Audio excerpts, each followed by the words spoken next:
When you think of wildfires, you may think of destruction, skeletal forests, property loss, and lives forever changed. But fires can also bring rejuvenation. They can renew ecosystems, nourish the soil, and foster new growth. But climate change is causing these fires to burn larger, longer, and more often. These larger and more frequent fires damage ecosystems, disrupt communities, and can even influence the climate. So, understanding the basics of wildfires and how they're impacted by climate change is key to our ability to predict where and when fires are likely to occur, as well as remotely detect and track wildfires once they ignite, and ultimately mitigate their impacts on human health and the environment. This is Wildfires 101.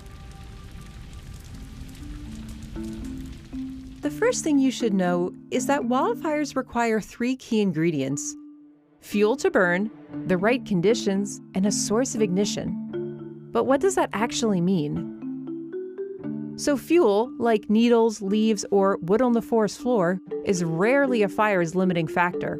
And the conditions that are favorable for fire, like hot, dry, and windy days, are becoming more and more common as our climate changes. Under these fire weather conditions, fuels dry out and become more susceptible to burn.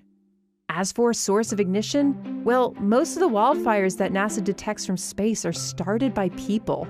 Others, usually in the Arctic and boreal regions, are ignited by lightning strikes.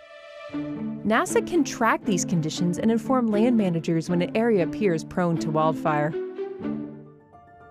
Every day, NASA is able to detect thousands of new fires from space.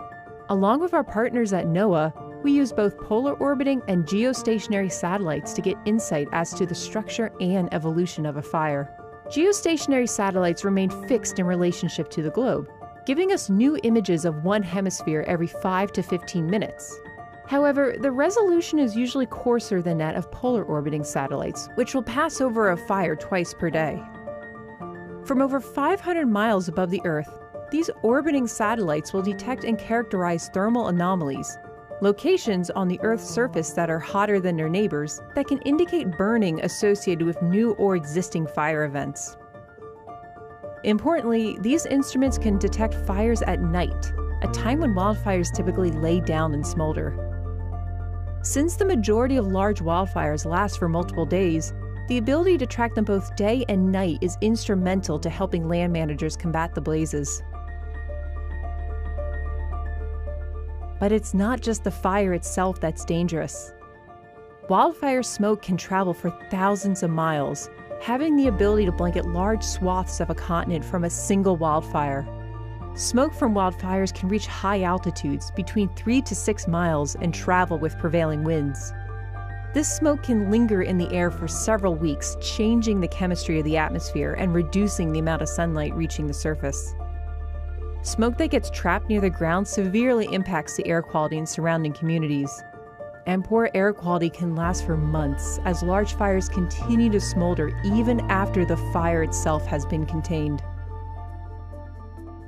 Climate change is not only impacting the size and intensity of wildfires, but also their frequency in some regions. NASA has over 22 years of daily fire data to track wildfire trends. This is important to get a sense of how fire regimes, the historical frequency of wildfires in a region, are changing over time. Understanding an ecosystem's fire regime is important because in many instances, wildfire is essential to maintain a mixture of younger and older vegetation. However, when fires occur too frequently or with increased severity, it can have devastating effects like destroying habitat, changing soil chemistry, and clogging waterways. Not to mention releasing greenhouse gases like CO2 and aerosols into the atmosphere. NASA can study wildfire's impact on the landscape by measuring burn scars, as well as tracking vegetation loss and rate of regrowth. Having an accurate assessment of a landscape post-fire is a key part of understanding how ecosystems recover over time. NASA's ability to not only track wildfires, but also the conditions that lead to them, is essential to our ability to mitigate their impacts. We're working with land managers and those on the front lines to give them the tools, including near real-time data, to help them make decisions to minimize the risks and plan for the future.